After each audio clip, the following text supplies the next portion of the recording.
ಸ್ನೇಹಿತರೆ, ಮೀಡಿಯಾ ಮಾಸ್ಟರ್ಸ್ಗೆ ಸ್ವಾಗತ ಸುಸ್ವಾಗತ. ಗೆಳೆಯರೆ, ವಕ್ಫ್ ಅಮೆಂಡ್ಮೆಂಟ್ ಬಿಲ್ಗೆ ಸಂಬಂಧಪಟ್ಟ ಹಾಗೆ ಸುಪ್ರೀಂ ಕೋರ್ಟ್ ಒಂದು ಮಧ್ಯಂತರ ಆದೇಶವನ್ನು ಕೊಟ್ಟಿದೆ.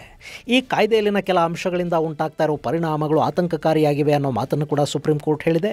ಮತ್ತು ಅರ್ಜಿದಾರರ ಬೇಡಿಕೆಗಳಲ್ಲಿನ 2 ಅಂಶಗಳಿಗೆ ಸಂಬಂಧಿಸಿದ ಹಾಗೆ ತಾತ್ಕಾಲಿಕವಾಗಿ ಅಂದರೆ ಮುಂದಿನ ಆದೇಶದವರೆಗೆ ಸರ್ಕಾರ ಯಾವ ಕ್ರಮವನ್ನು ಕೈಗೊಳ್ಳುವ ಹಾಗಿಲ್ಲ ಅಂತ ಸುಪ್ರೀಂ ಕೋರ್ಟ್ ಹೇಳಿದೆ. ಅದನ್ನು ಸಾಲಿಸಿಟರ್ ಜನರಲ್ ತುಷಾರ್ ಮೆಹ್ತಾ ಕೂಡ ನ್ಯಾಯಾಲಯಕ್ಕೆ ಭರವಸೆಯನ್ನು ಕೊಟ್ಟಿದ್ದಾರೆ. ಹಾಗಾದರೆ ಏನದು 2 ವಿಷಯ? ಈ ಕಾಯ್ದೆಯ ಬಗ್ಗೆ ಸುಪ್ರೀಂ ವ್ಯಕ್ತಪಡಿಸಿದ ಆತಂಕಗಳೇನು, ಮುಂದಿನ ವಿಚಾರಣೆ ಯಾವಾಗ ಅನ್ನೋ ಬಗ್ಗೆ ಒಂದಷ್ಟು ಮಾಹಿತಿಯನ್ನು ನಾವಿಲ್ಲಿ ನೋಡೋಣ.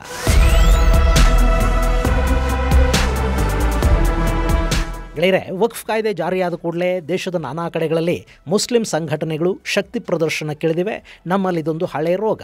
ಬೀದಿಗಿಳಿದು ಶಕ್ತಿ ಪ್ರದರ್ಶನ ಮಾಡ್ತಾ ಹೋಗೋದು, ಕಂಡವರ ಆಸ್ತಿಗಳಿಗೆ ಬೆಂಕಿ ಹಚ್ಚೋದು, ಕಲ್ಲು ತೂರಾಟ ಮಾಡೋದು, ಯಾರಾದರೂ ಅಸಹಾಯಕರು ಸಿಕ್ಕರೆ ಅವರನ್ನು ಕೊಂದು ಹಾಕೋದು. ಇದನ್ನು ತಡಿಬೇಕಾದ, ನಿಗ್ರಹಿಸಬೇಕಾದ ಸರ್ಕಾರಿ ಯಂತ್ರಾಂಗ ಕೈ ಕಟ್ಕೊಂಡು ಕೂತಿರುತ್ತೆ. ಗಲಭೆಗಳು ತೀವ್ರವಾಗುವವರೆಗೆ ಪೊಲೀಸರು ಬೀದಿಗಿಳಿಯೋದಿಲ್ಲ. ನಾವು ನಮ್ಮಲ್ಲಿ ಕೂಡ ಮೈಸೂರಲ್ಲಿ, ಹುಬ್ಬಳ್ಳಿಯಲ್ಲಿ ನೋಡಿದ್ವಲ್ಲ, ಪೊಲೀಸರ ಮೇಲೆ ಕಲ್ಲು ತೂರಿದ್ರು, ಅವರು ಜೀಪುಗಳನ್ನು ಸೂಟ್ ಹಾಕಿದ್ರು, ಏನೂ ಮಾಡಲಾಗದ ನಿರ್ವೀರ್ಯ ಸ್ಥಿತಿಯಲ್ಲಿತ್ತು ನಮ್ಮ ವ್ಯವಸ್ಥೆ. ಪಾಪ ಪೊಲೀಸರನ್ನು ಕೂಡ ಇಲ್ಲಿ ಏನು ಅನ್ನೋ ಹಾಗಿಲ್ಲ. ಅವರೊಂಥರ ಸೂರ್ಯಕಾಂತಿ ಫ್ಲವರ್ಗಳಿದ್ದಂಗೆ. ಅಧಿಕಾರಿಗಳಿಗೆ ಪೋಸ್ಟಿಂಗ್ ಬೇಕು, ಅದಕ್ಕಾಗಿ ರಾಜಕಾರಣಿಗಳು, ಆಡಳಿತಾರೂಢರ ಆಶೀರ್ವಾದ ಬೇಕು, ಅವರು ಹೇಳಿದ ಹಾಗೆ ಅವರು ಕೇಳಬೇಕು. ಅಧಿಕಾರದಲ್ಲಿರೋರ ಕಾಲಿನ ಬುಡಕ್ಕೆ ತಮ್ಮ ಎಲ್ಲ ಅಭಿಮಾನವನ್ನು ಸಮರ್ಪಿಸಿ ಒಳ್ಳೆಯ ಆಯಕಟ್ಟಿನ ಜಾಗದಲ್ಲಿ ಕಾಸು ಬರೋ ಕಡೆ ಪೋಸ್ಟಿಂಗ್ ಸಿಕ್ಕರೆ ಸಾಕು ಅಂತ ಕಾಯೋ ಪೊಲೀಸರಿರುವಾಗ ನಾವು ಗಲಭೆಗಳನ್ನು ನಿಯಂತ್ರಿಸುವ ಕೆಲಸ ಅವರಿಂದ ಆಗತ್ತೆ ಅಂತ ನಿರೀಕ್ಷೆ ಮಾಡೋದಾದರೂ ಹೇಗೆ ಸಾಧ್ಯ? ಇನ್ನು ವಕ್ಫ್ ಆಕ್ಟ್ ಜಾರಿಯಾದ ನಂತರ ಪಶ್ಚಿಮ ಬಂಗಾಳದಲ್ಲಿ ತೀವ್ರ ಸ್ವರೂಪದ ಗಲಭೆಗಳು ನಡೀತಾ ಇವೆ. ಸೌತ್ 24 ಪರಗಣ ಸೇರಿದಂತೆ ಒಂದಷ್ಟು ಕಡೆಗಳಲ್ಲಿ ಭಯಾನಕ ಸ್ವರೂಪದ ಹಿಂಸಾಚಾರ ನಡೆದಿದೆ. ಹಿಂದೂ ಕುಟುಂಬಗಳು ಊರು ಬಿಟ್ಟು ಓಡ್ ಹೋಗಿವೆ. ಅವ್ರ ಮೇಲೆ ಗ್ರಾಮಗಳಲ್ಲಿನ ಬಹುಸಂಖ್ಯಾತ ಮುಸ್ಲಿಮರು ದಾಳಿಗಳನ್ನು ಮಾಡಿದ್ದಾರೆ. ಗೆಳೆಯರೆ, ಈ ಬಗ್ಗೆ ಸುಪ್ರೀಂ ಕೋರ್ಟ್ ಕೂಡ ಆತಂಕವನ್ನು ವ್ಯಕ್ತಪಡಿಸಿದೆ.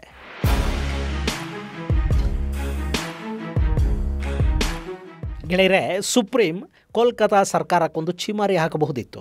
ಪರಿಸ್ಥಿತಿಯನ್ನು ನಿಯಂತ್ರಣಕ್ಕೆ ತರೋದಕ್ಕೆ ಒಂದು ಮೌಖಿಕ ಆದೇಶವನ್ನಾದರೂ ಕೊಡಬಹುದಿತ್ತು. ಆದರೆ ಅವರು ವಕ್ಫ್ ಪ್ರಕರಣವನ್ನು ವಿಚಾರಣೆಗೆ ತಗೊಂಡಿದ್ರು. ಹೀಗಾಗಿ ಆ ಪ್ರಕರಣದ ಬಗ್ಗೆ ಮುಖ್ಯ ನ್ಯಾಯಮೂರ್ತಿಯನ್ನು ಒಳಗೊಂಡ 3 ಸದಸ್ಯರ ಪೀಠ ಒಂದಷ್ಟು ಆತಂಕಗಳನ್ನು ವ್ಯಕ್ತಪಡಿಸಿತು. ಇಲ್ಲಿ ಒಂದು ಕಾಯ್ದೆಯನ್ನು ತಟಸ್ಥಗೊಳಿಸೋದಕ್ಕೆ ಮತ್ತು ಅದಕ್ಕೆ ಸ್ಟೇ ಕೊಡೋದಕ್ಕೆ ಸಾಮಾನ್ಯವಾಗಿ ನಾವು ಹೋಗೋದಿಲ್ಲ. ಆದರೆ ಇದು ಅಸಾಧಾರಣ ಸನ್ನಿವೇಶ. ಈ ಕಾಯ್ದೆಯಲ್ಲಿನ ಕೆಲ ಅಂಶಗಳನ್ನು ತಡೆ ಹಿಡಿಯದೇ ಇದ್ದರೆ ಗಂಭೀರ ಪರಿಣಾಮಗಳು ಉಂಟಾಗಬಹುದು ಅನ್ನೋ ಕಳವಳವನ್ನು ವ್ಯಕ್ತಪಡಿಸಿದ್ದು ಮುಖ್ಯ ನ್ಯಾಯಮೂರ್ತಿ ಜಸ್ಟಿಸ್ ಸಂಜೀವ್ ಖನ್ನಾ. ಅವರು ಹೇಳ್ತಾ ಇದ್ದದ್ದು ಪಶ್ಚಿಮ ಬಂಗಾಳ ಹಾಗೂ ಇನ್ನಿತರ ಕಡೆಗಳಲ್ಲಿ ಶುರುವಾಗಿರುವ ಗಲಭೆಗಳ ಬಗ್ಗೆ, ಅಶಾಂತಿಯ ವಾತಾವರಣದ ಬಗ್ಗೆ. ಗೆಳೆಯರೆ, ಇಲ್ಲಿ ಇಡೀ ವಕ್ಫ್ ಕಾಯ್ದೆಯನ್ನು ರದ್ದು ಮಾಡಬೇಕು ಅಂತ ಅರ್ಜಿದಾರರು ನ್ಯಾಯಾಲಯದ ಮೊರೆ ಹೋಗಿದ್ದಾರೆ. ಅದು ಜಾರಿಯಾಗದ ಹಾಗೆ ತಡೆಯಾಜ್ಞೆಯನ್ನು ಕೊಡಬೇಕು ಅನ್ನೋದು ಅವರ ತಕ್ಷಣದ ಬೇಡಿಕೆ. ಈ ಬಗ್ಗೆ ವಿಚಾರಣೆಯನ್ನು ಕೈಗೊಂಡಿರುವ ನ್ಯಾಯಾಲಯ ವಕ್ಫ್ ಬೋರ್ಡ್ಗಳಿಗೆ ಮುಸ್ಲಿಮೇತರರನ್ನ ಸದಸ್ಯರನ್ನಾಗಿ ನೇಮಕ ಮಾಡೋ ಬಗ್ಗೆ ಒಂದಷ್ಟು ಪ್ರಶ್ನೆಗಳನ್ನು ಮುಂದಿಟ್ಟಿದೆ. ಇಲ್ಲಿ ಹಿಂದೂ ದೇವಾಲಯಗಳಿಗೆ ಹಿಂದೂಯೇತರರನ್ನ ನೇಮಕ ಮಾಡೋ ಕಾನೂನು ಇದೆಯಾ? ಹಾಗಿಲ್ಲದೆ ಮುಸ್ಲಿಂ ಚಾರಿಟಿ ಸಂಸ್ಥೆಗೆ ಮುಸ್ಲಿಮೇತರರ ನೇಮಕ ಅಂದರೆ ಅದು ಅವರನ್ನು ಗುರಿಯಾಗಿಸಿಕೊಂಡ ಹಾಗಾಗೋದಿಲ್ವಾ? ಕ್ರೈಸ್ತ, ಸಿಖ್ ಸೇರಿದಂತೆ ಯಾವುದೇ ಮತಕ್ಕೆ ಸೇರಿದ ಸಂಸ್ಥೆಗಳಲ್ಲಿ ಆ ಮತದವರನ್ನು ಹೊರತುಪಡಿಸಿ ಬೇರೆಯವರಿಗೆ ಅವಕಾಶ ಇಲ್ಲದೆ ಇರುವಾಗ ಇಲ್ಲಿ ಮಾತ್ರ ಅದು ಯಾಕೆ ಅನ್ನೋದು ಸುಪ್ರೀಂ ಕೇಳಿದ ಪ್ರಶ್ನೆ. ಹಾಗೆ ವಕ್ಫ್ ಬೈ ಯೂಸ್ ಅಂದರೆ ದಾಖಲೆಗಳಿಲ್ಲದೆ ಕೇವಲ ವಕ್ಫ್ ಬೋರ್ಡ್ ಸಾಕಷ್ಟು ವರ್ಷಗಳಿಂದ ಅನುಭವಿಸಿಕೊಂಡು ಬರ್ತಾ ಇದೆ ಅನ್ನೋ ಕಾರಣಕ್ಕೆ ಯಾವ ಆಸ್ತಿಯೂ ವಕ್ಫ್ ಆಗಿಬಿಡೋದಿಲ್ಲ.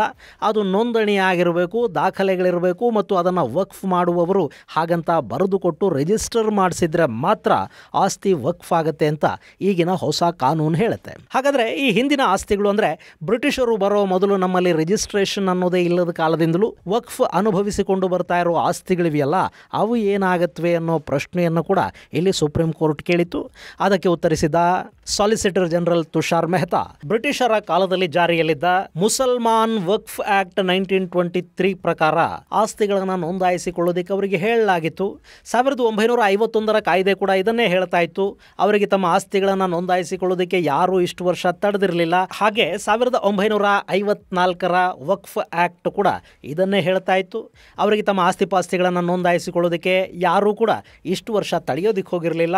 ಆದರೆ 1995 ನಂತರ ಆಸ್ತಿ ನೋಂದಾವಣಿ ಇಲ್ಲದೆ ಇದ್ರೂ ಕೂಡ ಅನುಭವದಲ್ಲಿದ್ದರೂ ಸಾಕು ಅದು ವಕ್ಫ್ ಆಗತ್ತೆ ಅಂತ ಹೇಳಲಾಯಿತು. ಇದನ್ನು ಮಾತ್ರ 2025ರಲ್ಲಿ ತಿದ್ದುಪಡಿ ಮಾಡಲಾಗಿದೆ ಮತ್ತು ಈ ಹಿಂದಿನ ಕಾನೂನು ಏನು ಹೇಳ್ತಾ ಇತ್ತು ಅದನ್ನೇ ಈ ಹೊಸ ತಿದ್ದುಪಡಿಯಲ್ಲಿ ಹೇಳಲಾಗಿದೆ ಅಂತ ನ್ಯಾಯಾಲಯದ ಗಮನಕ್ಕೆ ತರುವ ಪ್ರಯತ್ನ ಮಾಡಿದರು. ಬುಧವಾರ ಪ್ರಕರಣದ ವಿಚಾರಣೆಯನ್ನು ನ್ಯಾಯಾಲಯ ಗುರುವಾರಕ್ಕೆ ಮುಂದೂಡಿತ್ತು. ಗುರುವಾರ ಮಧ್ಯಾಹ್ನ ಪ್ರಕರಣದ ವಿಚಾರಣೆ ಆರಂಭವಾದಾಗಲೇ ಸಾಲಿಸಿಟರ್ ಜನರಲ್ ತುಷಾರ್ ಮೆಹ್ತಾ ನ್ಯಾಯಾಲಯದ ಹಿಂದಿನ ದಿನದ ಪ್ರಶ್ನೆಗಳಿಗೆ ಹಾಗೂ ಆತಂಕಗಳಿಗೆ ಉತ್ತರ ಕೊಡೋದಕ್ಕೆ ಶುರು ಮಾಡಿದರು. ಸರ್ಕಾರ ವಕ್ಫ್ ಬೋರ್ಡ್ಗೆ ಕೇವಲ 2 ಹಿಂದೂಯೇತರರನ್ನು ನೇಮಕ ಮಾಡೋದಕ್ಕೆ ಹೊಸ ಕಾಯ್ದೆಯಲ್ಲಿ ಅವಕಾಶವನ್ನು ಕೊಡುತ್ತೆ ಅಂತ ತುಷಾರ್ ಮೆಹ್ತಾ ನ್ಯಾಯಾಲಯದ ಗಮನಕ್ಕೆ ತಂದರು. ಅಷ್ಟೇ ಅಲ್ಲ, ಈ ಪ್ರಕರಣಕ್ಕೆ ತಡೆಯಾಜ್ಞೆಯನ್ನು ಕೊಡೋದು, ಕಾಯ್ದೆಯೊಂದನ್ನು ಸ್ಟೇ ಮಾಡೋದು ಅತ್ಯಂತ ಕಠಿಣ ಕ್ರಮ ಅನ್ನಿಸ್ಕೊಳ್ಳುತ್ತೆ ಅಂತ ಕೂಡ ನ್ಯಾಯಾಲಯಕ್ಕೆ ಮನವಿ ಮಾಡಿದರು. ನ್ಯಾಯಾಲಯ ಕೆಲ ವಿಷಯಗಳ ಬಗ್ಗೆ ಮತ್ತೆ ಆತಂಕವನ್ನು ವ್ಯಕ್ತಪಡಿಸಿತು. ಅವು ವಾಸ್ತವದಲ್ಲಿ ಸಮಸ್ಯೆಗಳನ್ನುಂಟು ಮಾಡುವ ಸಾಧ್ಯತೆಗಳ ಬಗ್ಗೆ ಕಳವಳವನ್ನು ವ್ಯಕ್ತಪಡಿಸಿತು. ಹಾಗೆ ಮುಂದಿನ ವಿಚಾರಣೆಯವರೆಗೆ ವಕ್ಫ್ ಬೋರ್ಡ್ಗೆ ಮುಸ್ಲಿಮೇತರರ ನೇಮಕ ಆಗದ ಹಾಗೆ ನೋಡಿಕೊಳ್ಳೋದಕ್ಕೆ ನ್ಯಾಯಾಲಯ ಸೂಚನೆಯನ್ನು ಕೊಡ್ತು ಮತ್ತು ಅದಕ್ಕೆ ಸಾಲಿಸಿಟರ್ ಜನರಲ್ ತುಷಾರ್ ಮೆಹ್ತಾ ಕೂಡ ಒಪ್ಪಿಗೆಯನ್ನು ಕೊಟ್ಟರು. ಅಷ್ಟೇ ಅಲ್ಲ, ಈಗಾಗಲೇ ಯಾವುದೇ ರಾಜ್ಯ ಸರ್ಕಾರ ಅಂಥ ನೇಮಕಗಳನ್ನು ಮಾಡಿದರೆ ಅದನ್ನು ಅಸಿಂಧುಗೊಳಿಸುವುದಾಗಿ ಕೂಡ ತುಷಾರ್ ಮೆಹ್ತಾ ನ್ಯಾಯಾಲಯಕ್ಕೆ ತಿಳಿಸಿದರು. ಆನಂತರ ವಕ್ಫ್ ಬೈ ಯೂಸರ್ ಅಂದರೆ ಈಗಾಗಲೇ ವಕ್ಫ್ ಅನುಭವದಲ್ಲಿರುವ, ವಕ್ಫ್ ಬಳಿ ಯಾವ ಕಾಗದ ಪತ್ರಗಳು, ರಿಜಿಸ್ಟ್ರೇಷನ್ ಡೀಡುಗಳು ಇಲ್ಲದ ಆಸ್ತಿಗಳ ವಿಷಯದಲ್ಲಿ ಕೂಡ ಯಥಾಸ್ಥಿತಿಯನ್ನು ಕಾಪಾಡಿಕೊಳ್ಳೋದಕ್ಕೆ ನ್ಯಾಯಾಲಯ ಆದೇಶವನ್ನು ಕೊಡ್ತು. ಅಂದರೆ ಯಾವುದೇ ಆಸ್ತಿ ಸಾಕಷ್ಟು ವರ್ಷಗಳಿಂದ ವಕ್ಫ್ನ ಅನುಭವದಲ್ಲಿದೆ, ಸರ್ಕಾರಿ ದಾಖಲೆಗಳು ಕೂಡ ಅದನ್ನು ವಕ್ಫ್ ಅಂತ ನೋಟಿಫೈ ಮಾಡಿವೆ, ಅಂಥ ಆಸ್ತಿಗಳನ್ನು ದಾಖಲೆಗಳಿಲ್ಲ ಅಥವಾ ಅದನ್ನು ಕೊಟ್ಟವರು ಯಾರು ವಕ್ಫ್ಗೆ ಬರ್ಕೊಟ್ಟಿಲ್ಲ, ರಿಜಿಸ್ಟರ್ ಮಾಡಿಲ್ಲ ಅನ್ನೋ ಕಾರಣ ಕೊಟ್ಟು ಸರ್ಕಾರ ಆ ಆಸ್ತಿಗಳನ್ನು ಡಿನೋಟಿಫೈ ಮಾಡಬಾರದು ಅಂತ ನ್ಯಾಯಾಲಯ ಹೇಳಿದೆ. ಈಗ ಆರ್ಕಿಯಾಲಜಿಗೆ ಸೇರಿದ ಆಸ್ತಿ, ಅಲ್ಲಿ ಮಸೀದಿ ಇರುತ್ತೆ, ಅದನ್ನು ವಕ್ಫ್ಗೆ ಕೊಡಲಾಗಿರುತ್ತೆ ಅಥವಾ ವಕ್ಫ್ ಅನುಭವದಲ್ಲಿ ಆ ಆಸ್ತಿ ಇರುತ್ತೆ, ಅದಕ್ಕೆ ಸಾಕಷ್ಟು ದಾಖಲೆಗಳೇನೂ ಇರೋದಿಲ್ಲ, ಆದರೂ ಅದನ್ನು ತಾತ್ಕಾಲಿಕವಾಗಿ ಅಂದರೆ ಮುಂದಿನ ಆದೇಶದವರೆಗೆ ಸರ್ಕಾರ ಡಿನೋಟಿಫೈ ಮಾಡೋ ಹಾಗಿಲ್ಲ.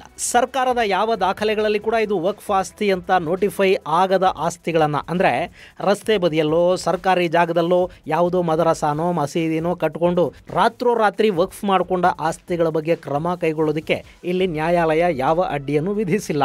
ಆದರೆ ನೋಟಿಫೈಡ್ ಪ್ರಾಪರ್ಟಿಗಳನ್ನು ಡಿನೋಟಿಫೈ ಮಾಡಬಾರದು ಅಂತ ಹೇಳಿದೆ ಅಂತ ಸುಪ್ರೀಂ ಕೋರ್ಟ್ನ ವಕೀಲರೊಬ್ಬರು ತಿಳಿಸಿದ್ದಾರೆ.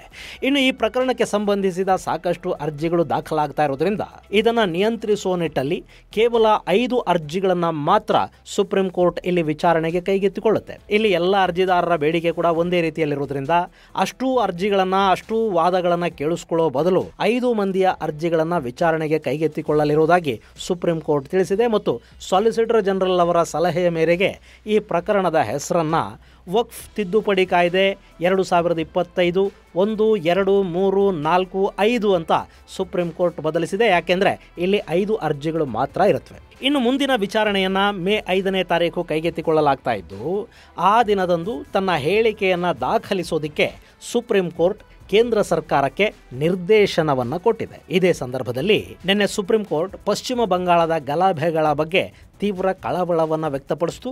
ಇವತ್ತು ಕೂಡ ಈ ಕಾಯ್ದೆಯ ಒಂದಷ್ಟು ಅಂಶಗಳು ಪರಿಸ್ಥಿತಿಯನ್ನು ಹದಗೆಡಿಸಲಿವೆ ಅನ್ನೋ ಆತಂಕವನ್ನು ಸುಪ್ರೀಂ ಕೋರ್ಟ್ ವ್ಯಕ್ತಪಡಿಸಿತು. ಇದು ಗೆಳೆಯರೆ ವಕ್ಫ್ ವಿಚಾರದಲ್ಲಿ ಸುಪ್ರೀಂನ ಮಧ್ಯಂತರ ಆದೇಶಕ್ಕೆ ಸಂಬಂಧಪಟ್ಟ ಒಂದಷ್ಟು ಮಾಹಿತಿ. ಮುಂದಿನ ಸಂಚಿಕೆಯಲ್ಲಿ ಮತ್ತಷ್ಟು ವಿಶೇಷಗಳ ಜೊತೆ ಮತ್ತೆ ಭೇಟಿಯಾಗೋಣ. ಅಲ್ಲಿವರೆಗೆ ಜೈ ಹಿಂದ್, ಜೈ ಕರ್ನಾಟಕ.